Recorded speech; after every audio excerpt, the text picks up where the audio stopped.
Green tea ഉണ്ടാക്കാനായിട്ട് തുളസി നമുക്ക് കുറച്ച് നുള്ളിയെടുക്കാം.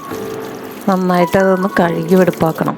അതിനുശേഷം അതൊരു കോട്ടൺ തുണിയിലേക്ക് ഇട്ടിട്ട് അതിൻ്റെ ഈർപ്പൊക്കെ ഒന്ന് കളഞ്ഞ് വെയിലത്ത് വെച്ച് നമുക്ക് ഉണക്കിയെടുക്കണം. പിന്നീട് വേണ്ടത് കരിഞ്ജീരകം, ജീരകം,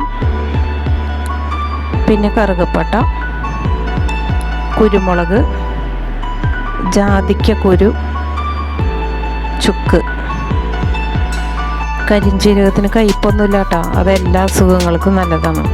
പിന്നെ കറുകപ്പട്ട കൊളസ്ട്രോൾ കുറയ്ക്കാനൊക്കെ നല്ലതാണ്. ഒരു പാനിലേക്ക് ഇട്ടിട്ട് ഇതുപോലെ നന്നായിട്ടൊന്ന് ചൂടാക്കിയെടുക്കാം. എന്നിട്ടത് മിക്സിയുടെ ജാറിലേക്ക് ഇടാം.